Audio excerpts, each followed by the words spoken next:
Do you ever wonder why some websites convert like crazy while yours is kind of struggling?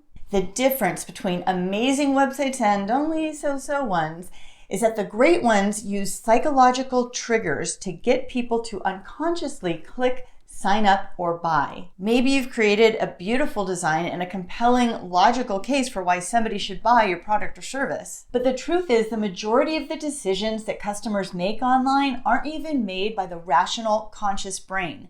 It happens in the subconscious. In this video, I'm going to share insights from the book Neuro Web Design: What Makes Them Click by Susan Weinschenk, to show you how brain science influences online behavior and how you can use it to get more leads and conversions on your website. I'll share tactics that you can use on your website to make people buy, and also show you what to watch out for when you're browsing websites to see if you could spot them. And the last point is one of the biggest mistakes that I see B2B websites make that could be costing you leads. So be sure to stick around till the end to find out.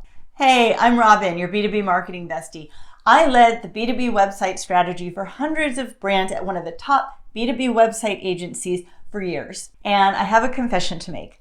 I was a psychology major as an undergrad, so I kind of nerd out on this stuff.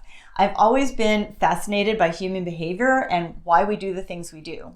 It's actually a pretty good quality for a marketer to have, because when you're building a B2B website that converts, understanding how people make decisions is key. So this book was actually a great read. It's a fascinating look into how neuroscience or psychology plays a big role in why people click on websites or why they make online purchase decisions. Weinschenk talks about how in neuroscience, the brain is basically made up into three different parts. First, we have the old brain, and the old brain is kind of like the primitive brain because it is concerned with our survival. And it controls things that we automatically do, like breathing or movement or digestion. So when you wake up in the morning, you get out of bed and you walk down the hall, you may be half awake, but you don't have to really think about how to put one foot in front of the other, because the old brain is just doing that for you automatically. Your old brain also makes snap decisions on whether to pay attention to something or to move on because it wants to keep you safe. Next, we have the midbrain. And the midbrain is where emotions are processed. So this causes you to feel things. So like when you feel sad at the end of Titanic when Jack dies. And this could also be the reason behind some of your impulse buying, like when you bought those trendy sneakers last week because it just felt right. And then last, we have the new brain, or your cortex. This is where language, reasoning, and logic live. So when you're listening to my voice and processing what I'm saying in this video and maybe having thoughts about it, that is your new brain working. And this is what we're conscious of. The thing to remember is that all three brains are always working together, but we're only aware of the new brain. So we may think that we're making logical, rational decisions, but in reality, the subconscious plays a big role without us even knowing it. Yes, even you, smarty pants. So what does this mean for your website? Well, websites are usually trying to persuade people to take some sort of action. This typically means a conversion. But don't make the mistake of thinking that the best way to win them over is to make a purely logical argument. Most websites only speak to the new brain, but this is a mistake. If you want more conversions, you want to engage all three parts of the brain. So let's get into what makes them click. The first is social validation. The need to fit in and belong is hardwired into our brains. And this is because back in the prehistoric days, we had to belong to a social group or a tribe in order to survive. And rejection from the group would diminish our chances of survival because we depended on them for things like fending off predators, raising kids, or sharing food resources. So we look to others to help guide our behavior. And this is an unconscious process. We don't know we're doing it, but it happens even in the most rebellious of us. This has been proven time and again in numerous studies. For example, one study had participants sit in a room and complete questionnaires. And as they did the paperwork, smoke was slowly released into the room through a vent. Now, there were three different scenarios. In one condition, only one person was in the room and they were not aware of the study. In another condition, there were three people in the room. One was unaware of the study, but two of them were aware. And those two were instructed to just pretend like they weren't aware of the smoke and not do anything about it. And in the third condition, there were three people in the room, but they were all unaware of the study. So what happened? Well, in the first condition, 75% of the people left the room to go report the smoke. This is the one where there was only one person in the room and they weren't aware of the study. But in the second condition, only 10% of the people left the room to report the smoke. And this is when there were 2 people who were aware of the study and pretended not to notice the smoke. And in the third condition, 38% of the people left the room to report the smoke. Now that is a huge difference. The thing is, whether we like to admit it or not, we look to others to decide what we should do. Now, sites like Amazon really get this. This is why they play up those reviews. And it works. I mean, I know I only buy products that are 4 stars and above, and I just skip over the ones that are less than 3 stars. So how can we use this on a B2B website? Incorporate social proof, which is something that I talked about in a recent video about building trust on your website. I'll link it below so you can check it out. Now, social proof can include things like case studies, customer testimonials, 5-star reviews, or customer logos. So this helps not just to build trust and credibility, but it also fulfills our subconscious need to follow what others are doing. Number 2, it is all about you. Picture this. You're walking down a dark, unfamiliar street and you hear footsteps behind you. You feel your heartbeat start racing and you start to look for ways for possible escape. How did you feel just then?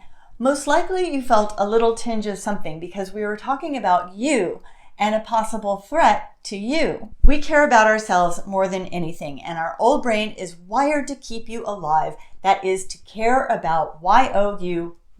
Now, I see businesses making this mistake all the time, but it's a simple fix. Now, consider this paragraph. This software has advanced AI-powered solutions for seamless integration. Now, read this one. You'll save hours of time with your own personal AI assistant that does the work for you. Which one is more appealing? Obviously, it's the second one because it mentions you several times and it talks about how it can help you. So when you're writing on your website, use the word you a lot. Speak in the first and third person. Don't write in the second person like XYZ business helps our clients do blah, blah, blah. No, talk about you. We help you. You. And here's another little trick you can use to appeal to the subconscious. Now, our old brain is always scanning the environment for changes because changes might signal a potential threat. So a way that you could trigger the old brain is to have some movement on your website. So maybe animations or some interactions, because this signals to your old brain that there's a change. Now, your conscious brain understands that movement on a website isn't going to be a threat, but it still gives your old brain a little jolt. Just be careful because too much movement on a website can be distracting and annoying, not to mention slow down your website. 3 is the principle of reciprocity. As humans, if somebody gives us something, we intrinsically feel the need to reciprocate. And you've likely been in this situation during the holidays when somebody gives you a gift and you didn't get them anything. Suddenly you feel all this anxiety and then rush out to get them something because we have a sense of obligation to return favors. Renowned paleontologist Richard Leakey wrote, "We are human because our ancestors learned to share their food and their skills in an honored network of obligation." Now, reciprocity doesn't mean that if we give a gift, we'll automatically get one in return, but will trigger a feeling of indebtedness that the person will want to get rid of by doing something in return. So how can we give away things on a B2B website? We can offer a free resource like an ebook or a white paper or a checklist in exchange for email information. We can provide valuable insights in blog content instead of just selling. Or we could give a free audit or a free consultation. The trick is to make sure that what you're giving is valuable, something they could really use that will help them do their jobs better or save time or save money so that they'll want to reciprocate. And speaking of reciprocity, if you're still watching this free video with this invaluable expert advice, how about reciprocating by subscribing to my channel and giving it a like? Then I will reciprocate with even more B2B marketing tips that will help you grow your business. See what I did there? All right, number 4 is the scarcity effect. If something seems unavailable, we want it even more. We think that if there's limited supply, then it must be valuable. Now, online retailers use this all the time by using messages like, only 3 items left in stock. But how do you do it for B2B? Well, maybe you're giving away a free audit. So make it limited to only the first 50 respondents, or make it only available through a certain date. Or if you're holding a webinar, let them know that there's only 100 spots available. If we believe something is exclusive or in short supply, people take action faster. Now, last is my favorite, and this is a mistake I see all the time on B2B websites. It is the paradox of choice. Now, I'm going to share a story that most of you will probably relate to. The other day, I was trying to relax after a long day, and I was searching on Netflix for a movie to watch. I was browsing all of their many options, and before I knew it, 30 minutes had passed and I hadn't made a decision. There were just too many choices. I couldn't pick one, so I just wound up watching old episodes of Seinfeld. And this is the paradox of choice. When there are too many choices, our brain just goes on overload and we don't make a decision at all. Now, I know this sounds kind of counterintuitive because most people think they want a lot of choices, but the reality is when we have a lot of choices, we can't decide. Speaking of Netflix, drop me some comments with some awesome shows to watch because I'm looking for a new show to binge. And I don't want to have to decide. All right, take this now famous supermarket study. Experimenters set up booths in a busy grocery store with samples of jam for people to come and try. In the first scenario, there were 6 samples of jam. And in the second scenario, there were 24 samples of jam. When shoppers were shown the 24 samples of jam, they tasted, but only 3% went on to make a purchase of the jam. However, in the condition with 6 choices of jam, 30% made a purchase. I mean, that's a 900% difference. The lesson is too many choices overwhelm us to the point where we don't buy at all. I see this happening on B2B websites as well. So when thinking about listing your product or service offerings, less is more. Let's take this website example. There are just way too many options in the navigation here. It is hard to process them all, and it makes your brain uncomfortable. So you just leave. But in this example, with only 4 offerings here and 3 offerings here, it's cleaner and easier to make a selection that suits us. Now, if you're a larger business with a lot of offerings, you can still list them on your website, but organize them into categories and hierarchies that are easy for people to scan, drill down, and process what's best for them. One of the biggest mistakes that B2B marketers make is thinking that their audience is always making a logical, rational, conscious decision. Now, it is B2B, so logic is still important. I am not saying abandon all logic together. Logic's still really important. But truly great websites that convert appeal to these psychological triggers that make people click. If you enjoyed this video, be sure to check out my video on the top mistakes you're making on your B2B website, which you can click on right here to watch. I will see you over there.